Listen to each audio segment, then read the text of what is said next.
Hello दोस्तों, कैसे हैं आप सभी लोग। स्वागत है आप सभी लोगों का मेरे चैनल नॉवल बॉय डॉन पर। मेरे चैनल को सब्सक्राइब करके नोटिफिकेशन ऑन कर लीजिए ताकि आप सभी को नए नए कंटेंट मिल सके। धन्यवाद। तो चलिए आज के एपिसोड को शुरू करते हैं। एपिसोड 41 मुझे सफाई देने का मौका दो। दिव्य दर्द से चीख पड़ा और उसने झटके से आंखें खोली। उसकी आंखों से सफेद रोशनी किसी फ्लैश लाइट की तरह निकल रही थी। देव गुरु ने हाथ बढ़ाकर उसके सर पर रखा। दिव्य, क्या तुम मुझे सुन पा रहे हो? मैं तुम्हारा नानू हूँ। दिव्य गहरी गहरी सांसें लेने लगा। उसने कोई प्रतिक्रिया नहीं दी। देव गुरु ने फिर से कहा, दिव्य होश में आओ। अपना ध्यान एक जगह केंद्रित करो जैसे मैंने तुम्हें सिखाया है। आंखें बंद कर लो। सुन रहे हो? अपनी आंखें बंद कर लो। दिव्य धीरे धीरे शांत होकर अपनी आंखें बंद करने लगा। देव गुरु ने उसके सर से हाथ हटा लिया। दिव्य के शरीर से निकल रहा प्रकाश धीरे धीरे उसके शरीर में समा गया। लगभग 15 से 20 मिनट के लिए उस कमरे में बिल्कुल शांति बनी रही। फिर दिव्य ने धीरे से आंखें खोली। उन आंखों में काफी ज्यादा थकान और कमजोरी थी। मुझे उल्टी आ रही है, सर दर्द हो रहा, हड्डियां दर्द कर रही है। ऐसे लग रहा है शरीर में कोई जान ही नहीं बची। कहते हुए अनजाने में ही उसने अपना हाथ ऊपर उठाया। अचानक ही हाथ को एक झटका लगा और उसमें से एक चमकती सफेद तलवार बाहर निकली।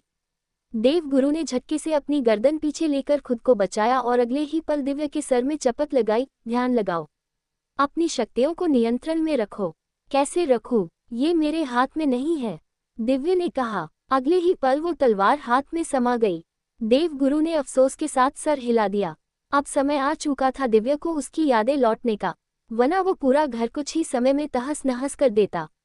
देव गुरु ने पुकारा, देव, तुम्हारी जरूरत है, यहाँ आओ। पल भर से भी कम समय में देव उनकी आंखों के सामने पहुंच गया। दिव्य को होश में देख उसके चेहरे पर मुस्कान आ गई। तुम ठीक हो ना? हाँ, लेकिन दिव्य ने फिर से अपने दर्द की शिकायत का पिटारा खोलना चाहा। उससे पहले ही देव गुरु ने हाथ दिखाकर उसे रोक दिया। समय आ चुका है दिव्य को उसकी यादें लौटाने का, देव गुरु ने निर्देश दिए। देव ने एक गहरी सांस भर ली। यादें लौटने के बाद दिव्य कैसे बर्ताव करेगा वो नहीं जानता था, लेकिन अभिसार को ढूंढने जाएगा इसका देव को पूरा विश्वास था। देव ने कहा, पहले कुछ जरूरी बातें जान लो। यादें लौटने के बाद तुम्हें केवल अपनी शक्तियों संतुलित रखने पर ध्यान देना है। पुरानी बातें और दुश्मनी के कारण तुम यहाँ मेरे लिए कोई परेशानी नहीं खड़ी करोगे। दिव्य ने अजीब नजरों से उसे देखा। मुझ जैसा प्यारा इंसान किससे दुश्मनी रखेगा भाई? आई नो आज की तरह ही पहले मेरे कई सारे दोस्त रहे होंगे। आप बेखौफ होकर मेरे सर पर हाथ रखिए, मैं आपको निराश नहीं करूंगा। मुझे रिवांश पर ध्यान देने में कोई परेशानी ना हो, केवल इसका ध्यान रखना, देव ने कहा और उसके सर पर हाथ रख दिया। देव गुरु का काम यहाँ खत्म हो चुका था। वह खड़े हुए और बिना कोई आवाज किए कमरे से बाहर निकले। रिवांश कमरे के बाहर चक्कर काट रहा था। देव गुरु को देखते ही रुककर वो बोला, मैंने दिव्या की चीख सुनी। क्या वो ठीक है दादू? हाँ, वो बिल्कुल ठीक है। चिंता तुम्हें उसकी नहीं अपनी करनी चाहिए। इन 2 दिनों में तुम्हें खुद में कोई बदलाव महसूस हुए? ज्यादा गर्मी लगना, बार बार गला सूखना? देव गुरु ने उसकी आंखों में गौर से देखना शुरू किया, जिससे उनकी आंखों में अब एक अलग चिंता उभर आई थी। रिवांश ने सहमति दर्शाई, बहुत जल्दी थकान होती है, प्यास लगना तो साधारण है और गर्मी भी लगती है। देव गुरु ने कुछ पल उसे देखा, फिर एक दिशा में चल पड़ते हुए कहा, तुम्हारे पिता कैसे हैं अब? मैंने देव से उनकी हालत के बारे में सुना था। रिवांश को भी उनके पीछे जाना पड़ा। देव गुरु के अचानक इस सवाल के पूछने का अर्थ उसे समझ नहीं आया। वो रिवांश के साथ हमेशा गिनी चुनी बातें ही किया करते थे। रिवांश ने जवाब दिया, हालत कह नहीं सकते कि पूरी तरह ठीक है। वो अभी भी सदमे से उभरे नहीं। हम मुझसे मिलकर खुश जरूर रहने लगे हैं। देव को बहुत पछतावा था तुम्हें उस इंसान से दूर करने का, परंतु उसकी भी मजबूरी थी, देव ने कहा। वो चलते हुए कॉरिडोर के अंत में बनी खुली बालकनी में पहुंच चुके थे। उन्होंने अपने हाथ हवा टिकाए और एक गहरी सांस ली। काफी समय तक दिव्या के साथ वो एक ही कमरे में लगातार जागते हुए रहे थे। उनके चेहरे पर भी थकान आज नजर आ रही थी। इंसानों का जीवन मर्यादित होता है, कब कौन सा आखिरी समय हो बता नहीं सकते। परवाह मत करना, देव ने तुम्हें हर रोज बस 1 घंटा रुकने के लिए कहा है। अपने पिता के साथ ज्यादा से ज्यादा समय बिताओ, देव गुरु ने कहा। रिवांश हल्का सा मुस्कुरा दिया, क्या मेरा आखिरी समय करीब है? देव गुरु चौंक उठे, नहीं, मेरे कहने का वो मतलब बिल्कुल नहीं था। इट्स ओके दादू, मुझे मरने से डर नहीं लगता। रिवांश लापरवाही से बोला, पर मुझे लगता है तुम्हारी मौत मतलब मैं फिर से देव को खो दूंगा।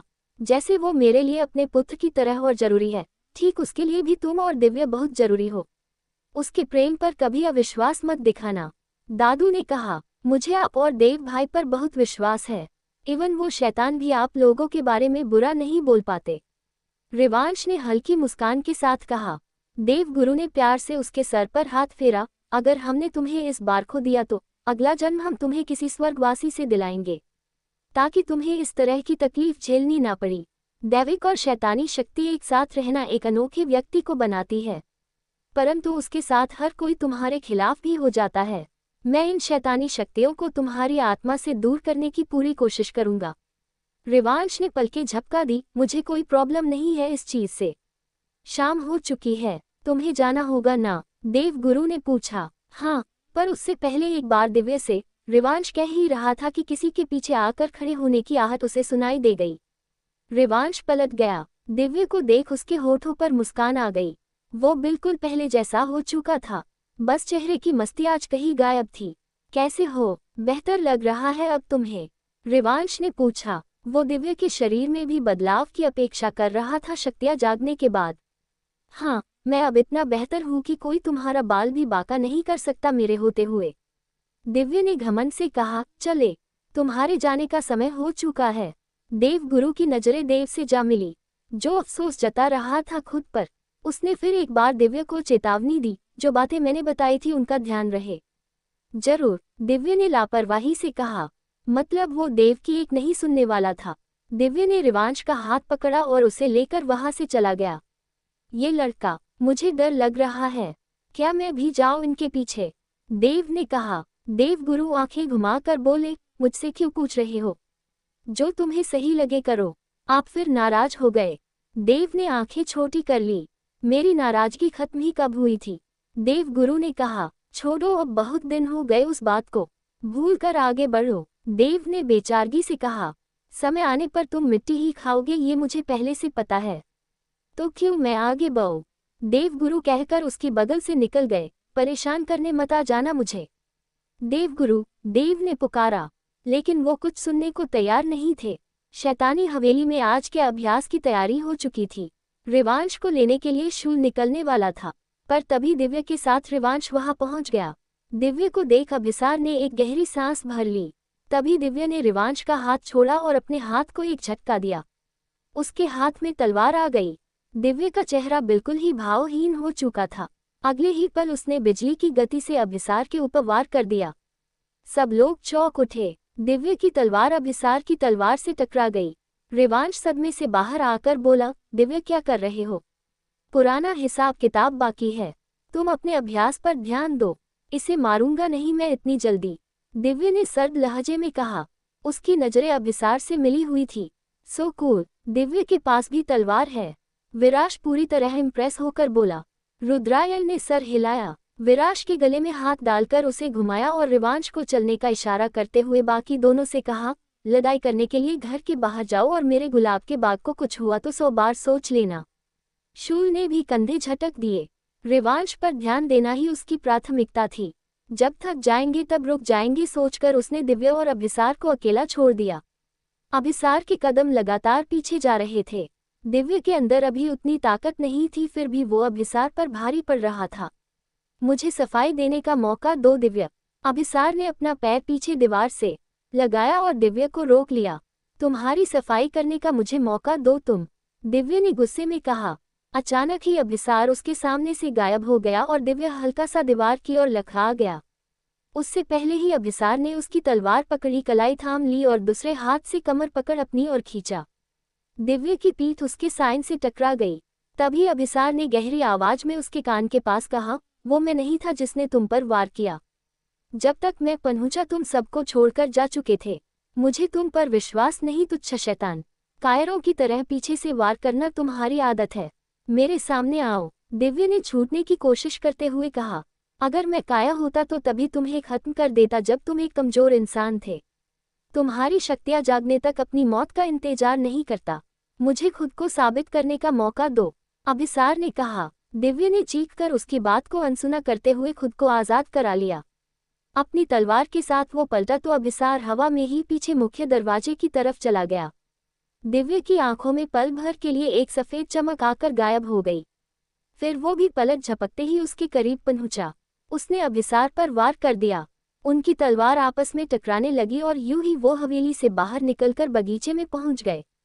रुद्रायण के फूल खराब ना हो जाए इस बात का पूरा ध्यान रखते हुए अभिसार ने दिव्य को एक और ही रखा। उनकी तलवार आपस में टकराने का शोर लगातार वहां हो रहा था। दूर एक ऊंची पहाड़ी से नजारा देख रहे चिरायुष ने अपनी बाहें लपेट ली। सालों पहले जो कार्य तुमने चालाकी से किया है वो आज काम में आता दिख रहा है सेनापति नक्तेश। इस अभिसार को कुछ करने की जरूरत ही नहीं पड़ेगी अब। आज नहीं तो कल ये दिव्य के हाथों ही मारा जाएगा। नक्तेश तारीफ से प्रसन्न हो उठा। हल्के से सर झुकाकर वो बोला, धन्यवाद महाराज, परंतु उनके लोग अभी भी इस जंगल में कहीं छुपे हैं। वो अगला गुरु रुद्रायण हमारे लिए अभिसार जितना ही बड़ा खतरा है। युद्ध के साथ वो राजनीति में माहिर है।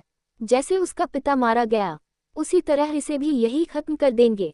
अमावस का दिन, खास समय है हमारे पास। अभिसार और शूल दोनों का ध्यान रिवांश की ओर होगा। उसी समय हम इस हवेली पर आक्रमण कर देंगे, चिरायुष ने कहा। तभी दोनों के कानों में एक आहट सुनाई पड़ी। वो सतर्क हो गए। जैसे ही उन्होंने पलट कर देखा, लाल कपड़े पहने एक लड़की वहां खड़ी थी। उसका चेहरा सफेद रंग के कपड़े से ढका था। तुम यहाँ? चिरायुष ने सवाल किया। तुम्हारी योजना जानने आए हूँ। एक बार देव से तो दूसरी बार शूल से जख्मी होने के बाद तुम एक बार फिर तैयार हो लड़ने के लिए। तुम्हारी हिम्मत की दाद देनी होगी महाराज चिरायुष। वो हंस कर बोली। तारीफ कम व्यंग ज्यादा लग रहा था उसकी बातों में, जिसे चिरायुष समझ नहीं पाया। हम अमावस के दिन आक्रमण करेंगे, चिरायुष बोला। जैसी तुम्हारी इच्छा, परंतु एक ही और आखिरी मौका रहेगा अपने पद को बचाकर रखने का, याद रहे। लड़की ने कहा। हालात इस बार हमारे पक्ष में है। ये सामने युद्ध देखो, दिव्य सेनापति को संभाल लेगा। उस दर्पण को कुछ करने की जरूरत ही नहीं, वो अपने आप ही मर जाएगा। बस एक बार शूल के सभी साथियों का खात्मा और शूल कभी वापस नहीं आएगा, चिरायुष ने कहा। लड़की का मन हुआ चिरायुष को बेवकूफ बोल दे, लेकिन वो रुकी और कहा, जब तक देव जिंदा है वो दर्पण बार बार जन्म लेगा और उतनी ही बार शूल भी वापस आएगा। फिर भी इस समय जो योजना तुमने बनाई वो सही लग रही है। ये देव सारे फसाद की जड़, चिरायुष ने गुस्से में कहना चाहा और एकदम से रुक गया। लड़की की तीखी नजरें उस पर आ चुकी थी। मेरा मतलब अभी के लिए मैं अपनी योजना पर ही पूरा ध्यान दूंगा। शूल को पूरी तरह खत्म करने का उपाय बाद में भी निकाला जा सकता है, इस समय तो उसका अंत करीब है। चिरायुष बात बदलते हुए बोला। लड़की ने इस बार उसे माफ किया और वो चली गई। एपिसोड 42 मजा आ रहा है। लगभग आधे घंटे तक दिव्या और अभिसार लड़ते रहे। अंत में अभिसार को हार मान लेना ही जरूरी लगा, क्योंकि दिव्या तो ऐसा करने से नहीं रहा था। अभिसार ने हथियार डालकर कहा, तुम जीते मैं हारा, बस अब रुक जाओ ठीक है। दिव्या ने तलवार की नोक उसकी गर्दन पर रख दी। तुम्हें पहले ही अपनी हार मान लेनी चाहिए थी मूर्ख सेनापति। अभिसार मुस्कुरा उठा। कान तरस गए थे ये सुनने के लिए। फिर से कहो ना, चुप हो जाओ। तुम्हें लगता है अपनी बातों में बहका कर मुझे फिर से भ्रमित कर सकते हो? कभी नहीं, दिव्या ने कहा। तुम्हारे सामने हथियार डाले खड़ा हूँ। अगर विश्वास नहीं मुझ पर तो एक ही वार में गर्दन उड़ा देना, पर पहले मुझे सफाई देने का मौका दो। मैं निर्दोष हूँ दिव्या, मैंने तुम पर वो कायरों वाला वार नहीं किया था। मेरा रूप लेकर नक्तेश ने उस घटना को अंजाम दिया। चिरायुष ने काय के साथ जो करने की कोशिश की, सच्चाई पता लगते ही हम रुक चुके थे, लेकिन नक्तेश नहीं रुका। एक पद की लालसा ने उससे ये सब करवाया। उसने केवल तुम्हें ही भ्रमित नहीं किया बल्कि हमें भी भ्रम में रखकर हमारे खिलाफ साजिश रची। तुम्हारा रोना सुनने में मुझे कोई दिलचस्पी नहीं, कहते हुए दिव्या ने तलवार हटा ली। फिर पलटकर वो गहराई से सोच में पड़ गया। दिमाग पर जोर डालते हुए उसने फिर से उस घटना को याद किया तो वो शख्स अभिसार नहीं हो सकता, इसका शक दिव्या को जरूर हुआ था। अभिसार उसके करीब चला आया। विश्वास करो दिव्या, तुम्हें मारने के बारे में ख्याल मुझे पागल होने पर भी नहीं आएगा। आखिर तुम मेरे लिए सबसे, बस मुझे कुछ नहीं सुनना। तुम शैतान, सिर्फ तुम्हारे कारण हमें स्वर्ग से निकल जाने के लिए कहा गया था। बेहतर होगा कि अब तुम हमसे जितनी हो सके दूरी पर रहो। तुम्हारी जिम्मेदारी जो रिवांश के प्रति है उसे निभाओ, उसके बाद तुम अपने रास्ते, हम अपने रास्ते। दिव्या ने रूखे स्वर में कहा। ऐसे मत कहो, मुझे अपनी भावनाएं व्यक्त करने का भी तुमने अवसर नहीं दिया था। अब जब लौट चुके हो, तुम्हारी यादें लौट चुकी है तो एक अवसर फिर से, अभिसार ने उसके सामने आकर कहा। लेकिन दिव्य उसके कंधे पर अपना कंधा मारकर आगे निकल गया। अभिसार ने उसका पीछा नहीं छोड़ा। रिवांश के हाथ से उसकी तलवार छूटकर जमीन पर गिर गई। घुटनों के बल आकर वो अगले ही पल खांस पड़ा। उसके मुंह से खून की उल्टी निकली। सभी अपनी जगह जम गए। अगले ही पल उसके पास पहुंचे। विराज तो डर से उसे छू नहीं पाया, लेकिन रुद्रायन चाहकर भी उसे नहीं छू सकता था। शूल ने रिवांश ने संभालते हुए उसकी पीठ पर अपना हाथ लगाया। रिवांश के शरीर को हल्का सा झटका लगा। उसकी आंखें बंद हो गई। शूल के हाथ से रोशनी निकलकर रिवांश के शरीर में समाने लगी। जल्द ही रिवांश की आंखें खुल गई। वो साधारण हो चुका था। विराज उसके करीब बैठा और अपने शर्ट की बाजू से डरते हुए उसका खून साफ करने लगा। कुछ पूछने के लिए उसके गले से आवाज तक नहीं निकल रही थी। रिवांश को तकलीफ में देख हर बार उसे सदमा लग जाता था। और कितने दिन तक ये अभ्यास चलेगा? काफी समय बाद उस चुप्पी को तोड़कर विराज ने सवाल किया। मुझे लगता है हमें यही रुक जाना चाहिए महाराज। साधारण युद्ध कला वो सीख चुका है। अपनी शक्तियों का उपयोग कैसे करना है इसके बारे में भी अब वो काफी हद तक जानता है। रुद्रायन ने कहा। शूल ने सर हिला दिया। उसे भी अब ये अभ्यास रोकना सही लगा।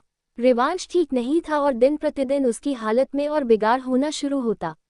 शूल ने उसे अपनी गोद में उठा लिया। रिवांश ने एकदम से उसके कंधे पकड़ लिए। वो बोला, नीचे रखो, मैं चल सकता हूँ, सब कुछ ठीक है अब। शूल ने उसकी एक नहीं सुनी और उसे अपने साथ लेकर बाहर निकला। बाहर आते ही दिव्या एकदम से उनके सामने पहुंच गया। क्या किया तुमने रिवांश के साथ? कुछ नहीं किया, मैं बिल्कुल ठीक हूँ। कृच, मुझे नीचे रखो तुम, रिवांश ने कहा। मैं तुम्हें आराम करने के लिए ले जा रहा हूँ। शूल ने कहा। आराम वो घर जाकर कर लेगा, वैसे भी जाने का समय हो चुका है ना रिवांश? दिव्य ने कहा। वेल दिव्य, दादू ने कहा मैं ज्यादा से ज्यादा समय पापा के साथ रह सकता हूँ। अगर तुम बोर हो गए हो यहाँ तो लौट जाओ, मेरा आज यही रुकने का मन है, रिवांश ने सोचते हुए कहा। दिव्य कुछ पल उसे देखता रह गया।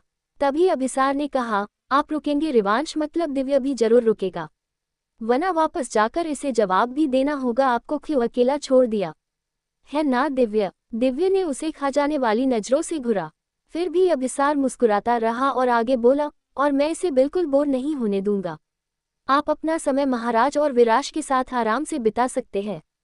उसने जैसे ही ये कहा शूल उसे लेकर सीढ़ियां चढ़ते हुए निकल गया।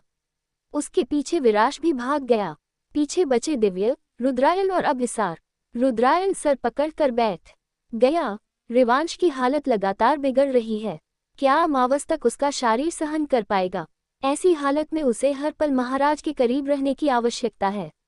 दिव्य के कान खड़े हो गए। रुद्रायन के पीछे आकर वो भी एक कुर्सी पकड़कर बैठ गया। क्या फायदा है हमारे पास एक स्वर्ग और एक नरक का गुरु होकर जब दोनों में से कोई भी उसे बचा नहीं पा रहा। प्रकृति के कुछ नियम होते हैं बच्चे, हम एक हद तक उसे तोड़ सकते हैं, जिसके परिणाम भी भुगतने पड़ते हैं। जैसे कि मेरा इस हवेली में कैद होकर रह जाना, क्योंकि मैंने एक इंसान को शैतान में बदल दिया। रुद्रायन ने कहा। तो इसका ये मतलब नहीं हम किसी अपने को मरने दे, आपको कुछ करना चाहिए, दिव्य ने कहा। देवगुरु इस विषय में क्या कहते हैं? उनके पास कोई खास उपाय नहीं। रुद्रायन ने ज्यादा मत न देते हुए हल्की से भौहें उठा दी। उन्होंने तो सीधे शब्दों में ज्यादा आशा न रखने के लिए कहा। बुरा मत मानना, लेकिन क्या होता अगर आप विराज को शैतान ना बनाते? अगर वो इंसान रहते तो रिवांश के इंसानी शरीर के अंदर केवल दैविक शक्तियां होती, दिव्य ने कहा। रुद्रायन ने एक ठंडी सांस छोड़ी और तभी अभिसार भी आकर वहां बैठ गया। जैसे कि रिवांश और महाराज का जन्म मृत्यु एक साथ जुदा है, इसलिए हम चाहते थे वो शैतान की तरह जन्म ले जिसका स्वर्ग से कोई वास्ता ना रहे। इन परिणामों के बारे में हमने पहले सोचा ही नहीं। रुद्रायन ने हाँ में सर हिला दिया। इंसानी शरीर में विराज कभी रिवांश को अपने पेट में लिए बच नहीं पाता। यूं समझो हर तरफ से मजबूरी थी। ये हालत प्रकृति खुद पैदा करती है। दिव्य ने एक ठंडी सांस छोड़ी। रिवांश छोड़कर चला जाएगा सोचकर ही मुझे अजीब सा हो रहा है। हमें सब कुछ समय पर छोड़ देना होगा। समय से पहले न किसी को मिला है न मिलेगा, अभिसार ने झूठे अफसोस के साथ कहा।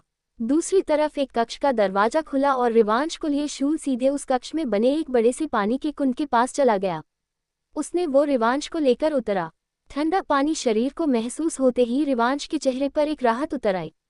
आंखें बंद कर लेते हुए रिवांश ने शूल के कंधे का सहारा लिया अपना सर रखने के लिए। तभी पीछे आ चुके विराश ने कहा, तुम लोग एक साथ वो भी कपड़ों में क्यों नहा रहे हो? मजा आ रहा है, आप भी आओ। आंखें बंद रखते हुए रिवांश ने कहा। मजे का नाम सुनकर विराश भी पानी में उतर गया, लेकिन पानी उसके लिए ठंडा था। फिर भी वो उनके सामने पानी में बैठ गया। शूल के आसपास महसूस होती ठंडक से रिवांश मुस्कुरा उठा। यकीनन वो अकेले रहना चाहता था रिवांश के साथ, पर रिवांश ने विराश को बुलाकर उसकी योजना पर पानी फेर दिया। एपिसोड 43 मुझे संभाल लो रिवांश। अभिसार से अपना पीछा छुड़ाने के लिए दिव्या भी रुद्रायन के पीछे उस कक्ष में पहुंचा जहां रिवांश, शूल और विराश पानी के कुंड में शांति से बैठे थे। रुद्रायन का मुंह खुल गया। बिना किसी के कुछ कहे भी उसे लगा विराश को लेकर निकल जाना ज्यादा सही रहेगा, पर तभी उसे एक तरफ हटाकर दिव्या आगे निकल गया और कुंड के किनारे बने पत्थर पर बैठा। मुझे नहीं पता था यहाँ स्विमिंग पूल भी है। अकेले अकेले मजे कर रहे हो तीनों, हमें क्यों नहीं बुलाया? दिव्या, मुझे तुमसे एक जरूरी बात करनी है, कृपया यहाँ से चलो। अभिसार इस बार पीछे पड़ा है, इस वाले स्वर में नहीं बोला। उसने डर और हिचक थी। तुमसे एक बार जो कहा समझ नहीं आया क्या? नहीं करनी यार तुमसे बात। मुंह बंद करके मुझसे दूर रहो, वरना सच में मेरी तलवार तुम्हारी गर्दन पर चलकर तुम्हारी आवाज को हमेशा के लिए शांत कर देगी। दिव्या ने खींचते हुए कहा। मेरी बात मानो दिव्या, मैं तुम्हें इस कुंड से भी ज्यादा अच्छी जगह दिखाऊंगा। अभिसार ने कहा। कौन सी जगह? मुझे तो कभी नहीं दिखाए। विराश के कान खड़े हो गए। मैं आपको भी दिखाऊंगा, है ना रुद्रायन? इन्हें भी चलना चाहिए ना यहाँ से? अभिसार बोला तो रुद्रायन होश में आया। सर हिलाते हुए उसने विराश की ओर हाथ बढ़ाया। मैं दिखाता हूँ, चलो आओ। विराश तुरंत खड़ा हो गया।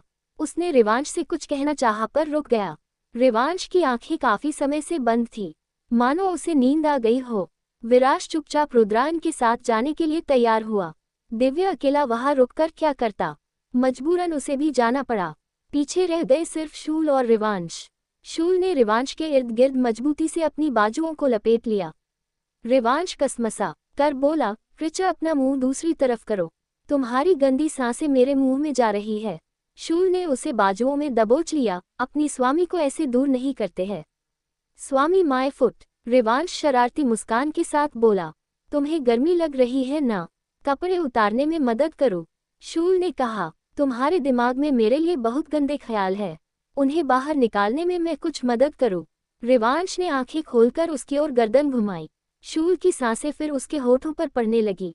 वो काफी ज्यादा करीब थे। रिवांश ने गला तर कर लिया। अपने गायब चेहरे का फायदा उठाते हो तुम बहुत। रिवांश ने कहकर चेहरा फेर लेना चाहा, लेकिन तभी शूल ने उसे पकड़ लिया।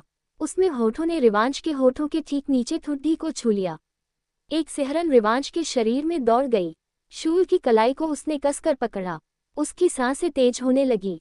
शूल ने एक बार फिर उसी जगह गहराई से चूम कर कहा, मेरा चेहरा देखने के बाद हो सकता है तुम ही बेकाबू हो जाओ। वैसे ये शब्द मेरे नहीं, किसी समय पर तुम्हारे ही थे। रिवांश के होठ कांपने लगे, मानो अगर उसने कुछ कहने की अब कोशिश की तो शूल उसके होठों को ही बंद कर देगा। शूल ने उसके गाल पर उंगलियां चलाई। तुम्हारी तरह मैं भी बेकाबू होता हूँ, बस फर्क इतना है तुम्हारा मेरे आसपास रहना ही उसके लिए काफी होता है। तुम्हारी ये आंखें भले ही नफरत से भरी हो या गुस्से से, इन्हें देखे बिना मुझे चैन नहीं मिलता। तुमने मुझे पूरी तरह अपने वश में कर रखा है। मुझे संभाल लो रिवांश, खुद से दूर मत करो। मैं बहुत समय से तुम्हारा इंतजार कर रहा हूँ। रिवांश की धड़कनें काफी तेज हो गई। जहाँ वो बातें कानों को सुखद लग रही थी तो दिल में एक दर्द भी पैदा कर रही थी शूल के अकेलेपन को महसूस कर।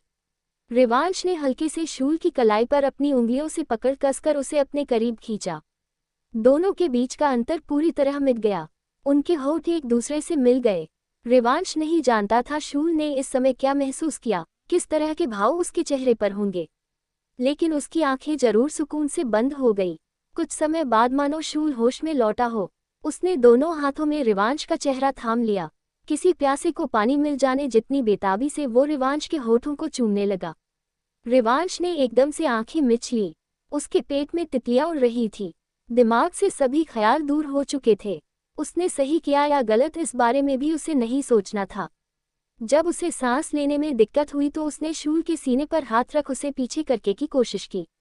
शूल नहीं होना चाहता था उससे दूर, फिर भी उसने रिवांश को सांस लेने के लिए आज़ाद कर दिया। मुंह खोलकर रिवांश गहरी गहरी सांसें लेने लगा।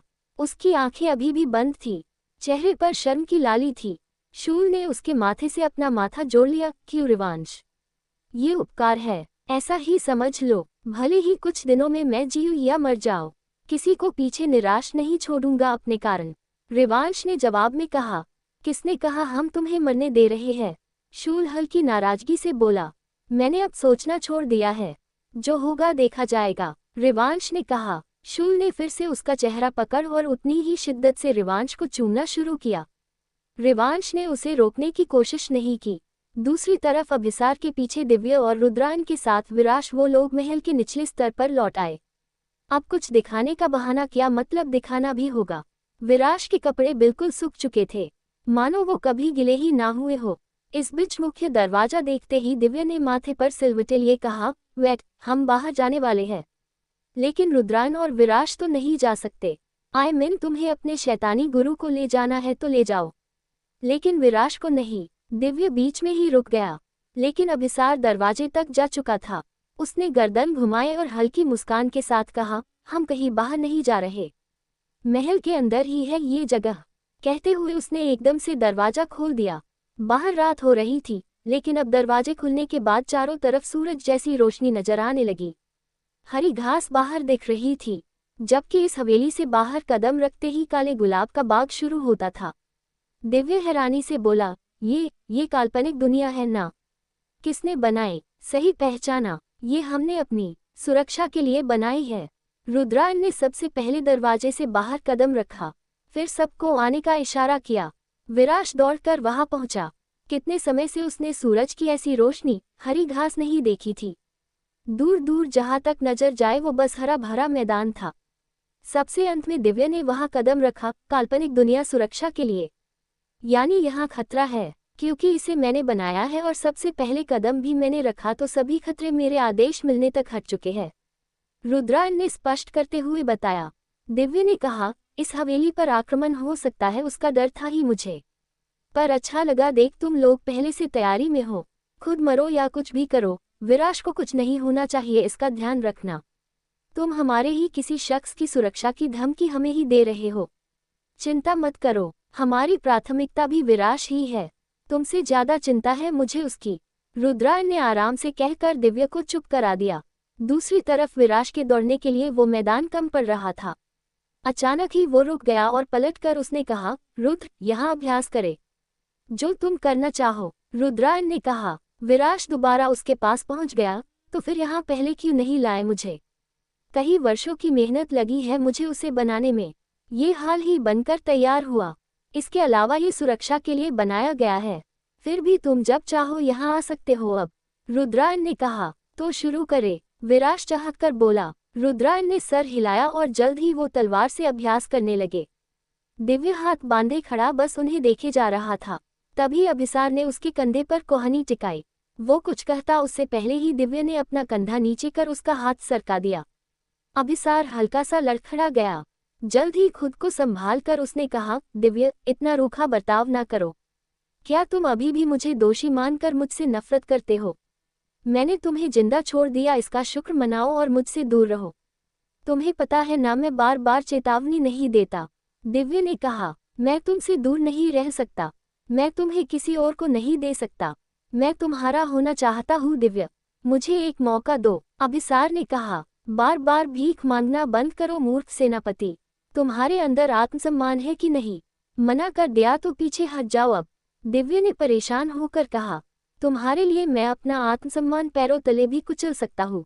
बहुत समय बाद तुमसे फिर मिलने का मौका मिला, भीख मांगना भी मुझे गलत नहीं लग रहा, अभिसार ने कहा। मुझे सख्त वार्निंग मिली है तुम शैतानों से दूर रहने की, तुम्हारे साथ इन्वॉल्व होकर मैं भाई के लिए फिर से कोई परेशानी नहीं खड़ी करूंगा। भीख मैं मांगता हूँ अब तुमसे, दूर रहने के लिए, दिव्य ने अपनी सख्ती छोड़ बिल्कुल गंभीरता से कहा।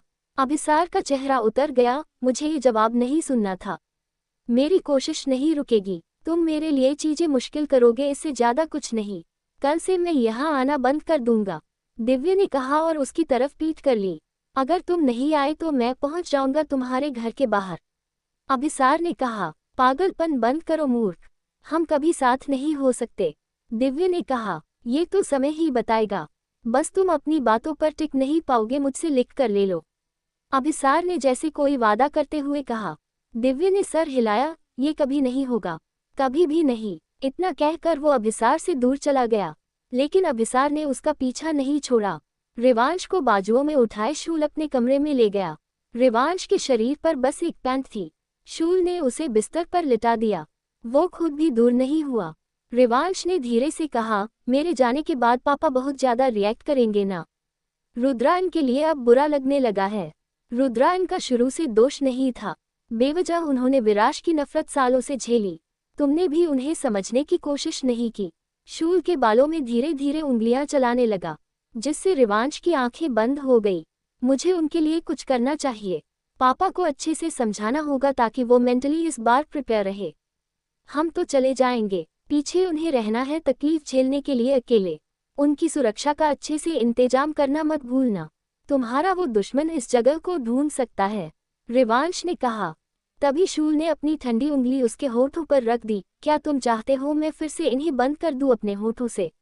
रिवांश ने मुंह बना लिया, जिस पर शूल ने कहा, मरने की बातें मत करो। तुम्हें बचाए रखने के लिए हमने पूरी तैयारी कर रखी है, बस तुम्हें हम पर विश्वास रखना होगा। बाय चांस मैं बच गया तो मेरा क्या होगा कृच? रिवांश ने कहा, स्वर्ग तुम्हें मारने के आदेश देगा, उनका सामना फिर मुझसे होगा। तुम्हें बस तैयारी रखनी होगी मेरे साथ आने की। शूल ने कहा, ये मुश्किल है कृच, बहुत ज्यादा मुश्किल। तुम्हारे सामने युद्ध के लिए पता है कौन होगा? देव भाई। स्वर्ग जानबूझकर उन्हें ही भेजेगा, मुझे अंदाजा है। रिवांश ने कहा, शांत रहकर, तुम्हारा इंसानी दिमाग बहुत ज्यादा सोचता है। इन सब पर अभी ध्यान मत दो। तुम्हें जिंदा रखने के लिए देव इतनी मेहनत कर रहा है, क्या वो मार पाएगा तुम्हें? शूल का सवाल रिवांश को सोचने पर मजबूर कर गया। देव नियमों पर चलने वालों में से बिल्कुल नहीं था। उसने रिवांश के लिए पहले भी नियम तोड़े, स्वर्ग से बातें छुपाई थी। रिवांश के होठों पर मुस्कान आ गई। देव भाई हमेशा मेरा साथ देंगे, मुझे विश्वास है। शूल का हाथ उसके बालों में चलते हुए रुक गया। रिवांश ने एकदम से आंखें खोली। रुक क्यों गए? अच्छा लग रहा था मुझे। शूल का हाथ फिर उसके बालों में चलने लगा। तुम्हारी मुस्कान मुझे भ्रमित कर रही है, तुम्हारे दिमाग में गंध है, गंदी कृच। रिवांश ने हल्की मुस्कान के साथ कह फिर आंखें बंद कर ली। स्वामी कहा करो, तुम्हारे मुंह से सुनने में बहुत अच्छा लगता है। शूल बोला, स्वामी अपने हाथ को थोड़ी तकलीफ दीजिए ना। रिवांश ने अपने सर की तरफ इशारा कर कर कहा। स्वामी सुनकर शूल हल्के से हंस दिया और उसकी उंगलियां तेजी से रिवांश के बालों में चलने लगी। एपिसोड 44 ट्रिप के फॉर्म। सुबह का समय, बिना बताए शैतानी हवेली पर रात बिताने के बाद अब देव ने दोनों लड़कों की क्लास लगा दी थी। रिवांश मासूमियत से बोला, दादू ने कहा मैं ज्यादा से ज्यादा समय पापा के साथ बिता सकता हूँ, इसलिए मैं रुक गया। ज्यादा से ज्यादा समय, वो शब्द सुनकर ही देव के सीने पर मानो रिवांश ने खंजर चला दिए थे। हल्के से सर हिलाकर उसने कहा, अगर दादू ने कहा है तो ठीक है। वो मैं पूरी रात चिंता करता रह गया। दिव्य के पास यही मौका था जब देव का लहजा नर्म हुआ। दिव्य ने तुरंत कहा, भाई बहुत समय से घर में बंद है, हम ऊब चुके हैं। अब तो मैं खुद को और रिवांश को प्रोटेक्ट भी कर सकता हूँ। क्या हम कॉलेज चले जाए? देव ने 2-3 बार तेजी से पलकें झपका दी। दिव्य सब संभाल लेगा, इस पर देव को पूरा विश्वास था। फिर भी रिवांश को कहीं बाहर भेजना। हाँ भाई, मेरा भी कब से बाहर जाने का मन है, प्लीज जाने दो ना, रिवांश विनती करते हुए बोला।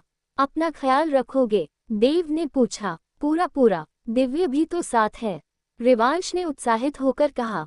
देव के पास अब मना करने के लिए कोई वजह नहीं थी। उसने दोनों को जाने की अनुमति दे दी। दोनों लड़के तुरंत ही तैयार होने के लिए भागे। देव अभी भी वही खड़ा था जब अभिमन्यु की आवाज उसके कानों में पड़ी, उसका बाहर जाना सेफ रहेगा।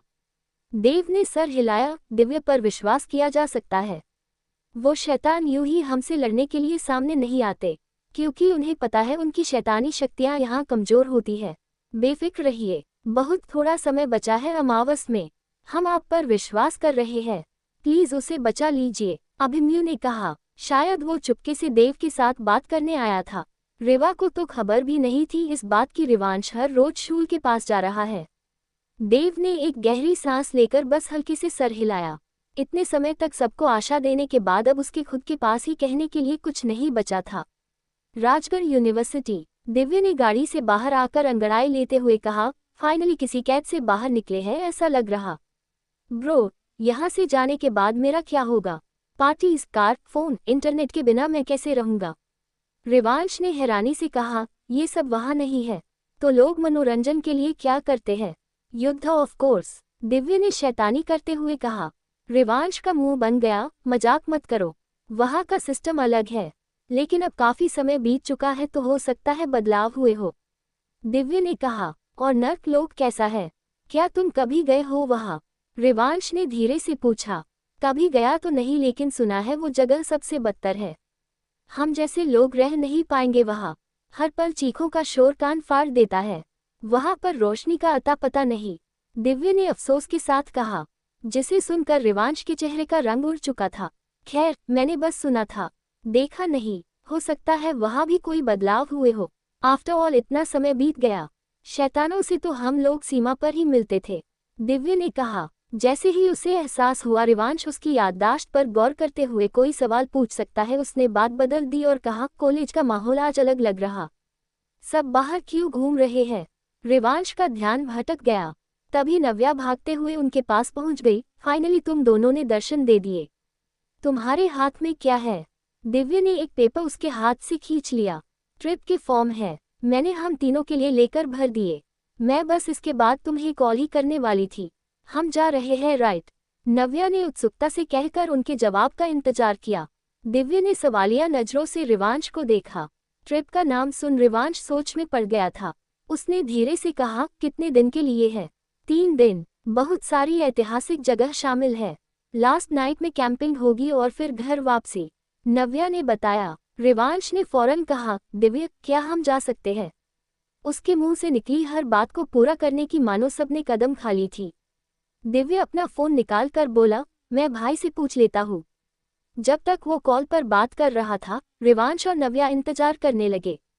नव्या ने कहा, मेरा बहुत मन है तुम दोनों के साथ कहीं बाहर जाने का। ये हमारी आखिरी ट्रिप रहेगी। काश की आरुषि भी इसी कॉलेज में होती। वेट, मैं तो बताना भूल गई, उसके घर पर ताला लगा हुआ था। आसपास पूछा तो पता चला वो लोग शिफ्ट हो गए। कहाँ हुए कोई अंदाजा नहीं और उसका फोन लगातार बंद आ रहा है। दिव्य को इस बारे में पता होगा। रिवांश ने कंधे उठा दिए, हम खुद घर में बंद थे कुछ समय से। मुझे नहीं लगता दिव्य को कोई आइडिया होगा। हाँ, अगर उनकी फोन पर कोई बात हुई हो तो वो पता नहीं। तभी दिव्य लौट आया, जाओ लड़की, फॉर्म सबमिट कर दो, हम दोनों भी आ रहे हैं। नव्या की खुशी का कोई ठिकाना नहीं रहा। पल भर में आरुषि को भूलकर वो फॉर्म सबसे पहले जमा करने भागी, वरना फिर जगह नहीं बचती उनके लिए। उसके जाते ही जो बात अधूरी रह गई उसे शुरू कर रिवांश बोला, आरुषि की कोई खबर? दिव्य ने एक ठंडी सांस छोड़ी, कुछ मत पूछना। वो मूर्ख सेनापति हाथ पैर धोकर उसके पीछे पड़ गया था। बेचारी पूरी फैमिली के साथ कहीं शिफ्ट हो गई। उसने कांटेक्ट तक नहीं किया मुझे। जब थोड़ा फ्री हो जाऊंगा तो उसे ढूंढकर गुड बाय जरूर करूंगा। अरे वाह, हमारा दिव्य तो अब बड़ी सुधार वाली बातें कर रहा। रिवांश ने व्यंग भरी मुस्कान से कहा, क्यों ना की जाए। स्वर्ग में अपनी फैन फॉलोइंग कम नहीं थी। फिर से एंट्री करने का मौका मिला तो अपनी ब्यूटी से सबको बेहोश ही कर दूंगा। दिव्य ने हवा में किस उड़ाते हुए कहा। रिवांश ने अफसोस के साथ सर हिलाया। दुनिया इधर से उधर हो जाए, दिव्य का किरदार कभी नहीं बदल सकता था। एपिसोड 45 अभिसार के प्रेम का प्रस्ताव। रात का समय। रिवांश का सर विराश की गोद में रखा हुआ था। अभ्यास से छुट्टी मिलने से यहाँ आने के बाद रिवांश अब अपना हर पल विराश और शूल को दे पा रहा था। इस समय कमरे में दोनों अकेले ही होने के कारण रिवांश ने कहा, पापा, आप रूथ से अभी भी नाराज हो? हाँ, थोड़ा थोड़ा। विराश को समझ नहीं आया कि वो क्या जवाब दे। उनकी अच्छी बातें हाल ही में होने लगी थी, लेकिन विराश के दिमाग में भूतकाल की बातें कुछ इस तरह बैठी थी कि निकलना मुश्किल था। रिवांश को जरा सी तकलीफ में देखते ही वो पूरा दोष केवल रुद्रायन पर डाल दे, कुछ इस तरह उन बातों का प्रभाव था। रिवांश ने कहा, उनसे नाराज मत रहिए, वो आपके पति और मेरे पिता हैं। उन्होंने जो भी किया सिर्फ हमारे भले के लिए किया। आपको बचाने के लिए खुशी खुशी अपनी आधी शक्तियां देकर खुद भी इस हवेली में कैद हो गए। आप परेशान ना हो, इसलिए हर बात को आपसे छुपाए रखा। इसमें उनका कोई फायदा नहीं था। मेरे करीब रहने के लिए आज भी उन्हें अपने इर्द गिर्द कवच लगाए रखना पड़ता है। वो मुझे चाहकर भी छू नहीं सकते। यही कारण है आपकी प्रेगनेंसी के दौरान वो आपसे अलग रहे। विराश ने हैरानी से उसकी तरफ देखा। रूथ ने तो मुझे ऐसा कुछ भी नहीं बताया। तब बता नहीं सकते थे और बाद में आप कुछ सुनने के लिए तैयार नहीं थे। उन्हें खुद से दूर रखना बंद कीजिए। पहले की तरह उन पर विश्वास कर उनसे प्यार कीजिए। वो आपका प्यार डिजर्व करते हैं, नफरत नहीं, रिवांश ने कहा। विराश का चेहरा उतर गया। वो झूठा है। उसने मुझसे सब छुपाए रखा, कभी कुछ नहीं बताया। फिर कैसे विश्वास करूं? क्योंकि मैं कह रहा हूं, मुझे उन पर विश्वास है और आपको मुझ पर, रिवांश ने कहा। विराश ने उंगली से अपनी नाक सहला दी। तुम कह रहे हो तो ठीक है, मैं फिर से उस पर विश्वास करूंगा। और प्यार, रिवांश ने शरारती मुस्कान के साथ कहा। विराश उसके लिए पिता और दोस्त से भी ज्यादा अपने बच्चे की तरह लगता था। प्यार तो मैं हमेशा से करता था। हाँ, बस तुमसे थोड़ा ज्यादा करता हूँ। इसलिए मुझे गुस्सा आ गया था जब वो तुम्हें वापस ही नहीं ला रहा था।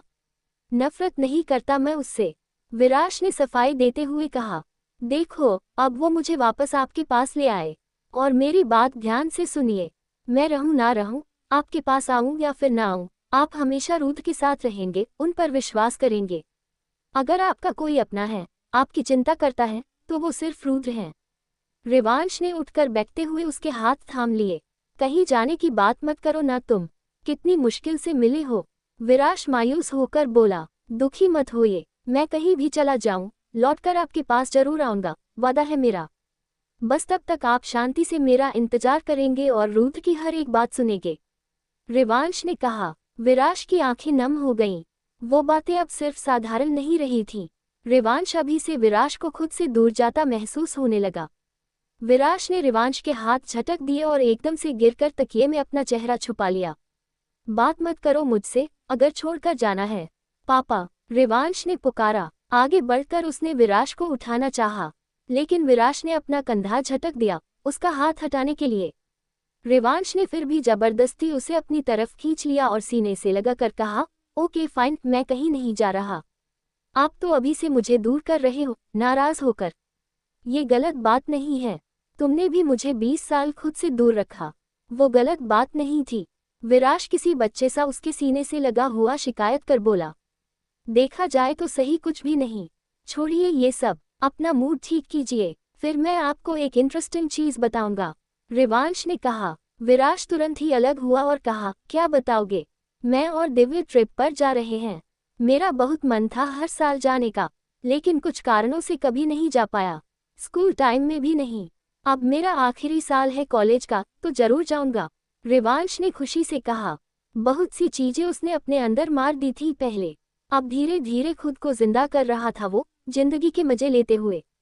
ट्रिप, मैं भी हर साल जाया करता था। मम्मी अच्छा अच्छा खाना बनाकर देती थी रास्ते में खाने के लिए। बहुत याद आती है मुझे उन दिनों की, अपने घरवालों की।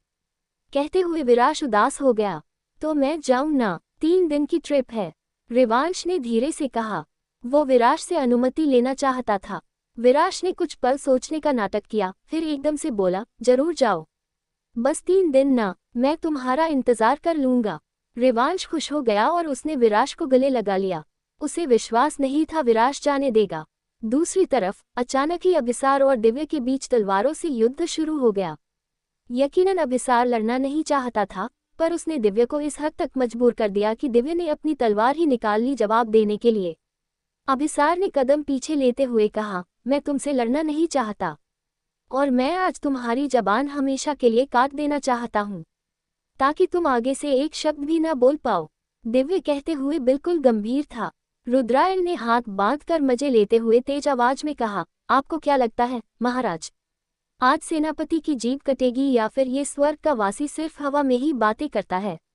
स्वर्ग के वासियों को आदत है हवा में बातें करने की, होता इनसे कुछ नहीं। शूल ने भी हाथ बांध लिए। उनकी बातें सुन। जहां दिव्य के सर पर गुस्सा चढ़ गया, वहीं अभिसार हैरानी से बोला, आप दोनों इसे भड़काना बंद कीजिए। मैंने पहले ही आपको रुक जाने के लिए कहा था सेनापति। आपने हाथों से बहस को इस स्तर पर पहुंचा दिया। रुद्रायण ने आराम से कहा, ये सही है, आप दोनों की सहायता की मैंने जब आपको अपने प्यार को पाना था। अब मुझे अकेला छोड़ दिया जा रहा है। अभिसार ने अपने एहसान उन्हें याद दिलाते हुए कहा, अच्छा ऐसा है क्या, परंतु हम सहायता करें भी तो कैसे सेनापति, आपने आफत गले बांध ली है। रुद्रायण झूठे अफसोस के साथ बोला। दिव्य झटके से रुका और रुद्रायण की तरफ गुस्से में पलटा, आफत किसे कहा आपने? रुद्रायण ने हाथ खड़े कर लिए। मैं तो केवल सेनापति से बात कर रहा था, तुम जारी रखो ना। अभिसार को भागने का मौका मिल गया। वह गायब होकर सीधे पहले माले पर जाकर खड़ा हो गया। दिव्य दोबारा से अभिसार के लिए पलट गया, लेकिन अब वो वहां नहीं था। दिव्य ने उसे आसपास देखा। तभी रिवांश अपने कमरे से बाहर आकर बोला, क्या हो रहा है दिव्य? किस पर गुस्सा कर रहे हो? तलवार की भी आवाज सुनी मैंने। ऊपर देखते ही रिवांश के अलावा अभिसार भी दिव्य को नजर आ गया। अपनी तलवार आगे दिखाकर दिव्य ने कहा, मूर्ख सेनापति, कायरों की तरह भागना बंद करो। आकर मेरा सामना करने की हिम्मत ना हो तो दोबारा चेहरा भी मत दिखाना। अभिसार ने आराम से कहा, मैं तो जरूर दिखाऊंगा। तुम्हारा चेहरा देखे बिना बात कैसे होगी, फिर वो आगे कैसे बढ़ेगी? ये बात रुद्रायण ने उसके सपोर्ट में तालियां बजा दी। दिव्य ने तुरंत ही उसे घूरा तो रुद्रायण शांत हो गया। रिवांश मजबूरन नीचे चला आया। दिव्य का बाजू पकड़कर उसने कहा, इतने गुस्से में क्यों हो तुम? पूछो उस मूर्ख से, आखिर क्यों वो मुझे परेशान कर रहा है? मैं यहाँ सिर्फ तुम्हारे लिए आया हूँ। मुझे इसका चेहरा देखने में और इसकी बातें सुनने में कोई दिलचस्पी नहीं। दिव्य ने कहा, पर हुआ क्या है? रिवांश ने कहा। इसी बीच अभिसार फिर से नीचे आया और रिवांश की दूसरी तरफ खड़ा हो गया। दिव्य ने उसे पकड़ना चाहा, उससे पहले ही रिवांश ने बीच में हाथ अड़ाकर उसे रोक दिया। शांत रहो, मुझे सुनने दो पूरी बात। बीच में न पड़ना बेहतर रहेगा। रिवांश शूल पहले ही चेतावनी देते हुए बोला, जिस पर रुद्रायण ने जोर जोर से सर हिलाया, लेकिन रिवांश कहाँ उनकी सुनने वाला था। तभी अभिसार ने कहा, बस अपने प्रेम का प्रस्ताव ही तो रखा मैंने इसके सामने। मान नहीं रहा, वो अलग गुस्सा करने के साथ मेरी जीभ ही काट देना चाहता है। रिवांश ने सर पकड़ लिया। अब इस मामले में वो क्या कहे? दिमाग लगाकर उसने कहा, दिव्य, हमें पैकिंग करने जल्दी जाना है, भूल गए तुम? दिव्य ये सुनकर शांत हो गया। मैं तो भूल ही गया था। उसने अपनी तलवार नीचे कर ली। रिवांश, रुको, मुझे ये मिल गया। विराज तेज आवाज में पुकारते हुए जल्दी जल्दी सीढ़ियां उतर कर आने लगा। न जाने क्यों, जब भी वो सीढ़ियों पर ऐसे दौड़ने लगता, रुद्र को पुराने दिन याद आते थे जब विराज इंसान हुआ करता था। रुद्रायण हमेशा ही चिंता में आ जाता। उसने कहा, वीर, आराम से। विराज ने चाल धीमी कर ली और रिवांश के पास पहुंच गया। मुझे ये मिल गया, देखो, इसमें जरूरत का सामान है, जैसे कि लाइटर, चाकू, रस्सी। जब मैं इस जंगल में कैंपिंग के लिए आया था, तब ये मेरे साथ था। तुम इसे रख लो, पर जाना कहाँ है? शूल ने कहा। रिवांश को उसे बताने का समय ही नहीं मिला था। जब से आया था, विराज के साथ ही बातों में लगा था। हम ट्रिप पर जा रहे हैं, 3 दिन के लिए, रिवांश ने मुस्कुराते हुए कहा, जिस वजह से शूल आगे कुछ नहीं कह पाया, क्योंकि इसमें रिवांश की खुशी शामिल थी। जब विराज खुद कोई सामान लाकर दे रहा है, मतलब उसकी भी सहमति थी, तो रुद्रायण ने भी परेशानी नहीं जताई। उसे पता था शूल कभी रिवांश को अकेला नहीं छोड़ेगा। हमें सुबह 5 बजे ही ग्राउंड में जमा होना है, सो लेट्स गो, दिव्य ने कहा। रिवांश ने सबकी तरफ देख जाने की अनुमति ली। विराज ने हाथ हिलाकर उसे बाय किया। रिवांश के जाने की देर थी और शूल भी निकल गया। वो रिवांश को अपनी आंखों से दूर करता ही नहीं था। बचा अभिसार, जिसे अब यहाँ कबाब में हांडी नहीं बनना था, वो भी निकल गया। रुद्रायण ने हल्के से गला खखारते हुए विराज का ध्यान अपनी तरफ खींचा। उसने हाथ से विराज के हाथ को छू लिया। एकदम से ही वो हाथ पकड़ने की हिम्मत नहीं कर पाया। तभी विराज बोला, सुनो, वो रिवांश बड़ी अजीब सी बातें कर रहा था। क्या वो मुझे छोड़कर कहीं जाने वाला है? रुद्रायण ने उसके सामने अपना हाथ किया, जिसे विराज ने तुरंत ही पकड़ लिया। रुद्रायण उसका हाथ पकड़े हुए आगे मुख्य दरवाजे की तरफ बढ़ गया। विराज को जल्द ही समझ आ गया, वो काल्पनिक दुनिया में जा रहे थे। रुद्रायण की हर कल्पना वहां सच होने लगी। एक जगह पर बैठने के लिए बिस्तर बन गया। दोनों ही आराम से उस पर बैठ गए। सूरज जैसी रोशनी तो थी, मगर गर्मी का जरा भी एहसास नहीं। तब रुद्रायण ने विराज की चिंता पर जवाब दिया, रिवांश कहीं नहीं जाने वाला।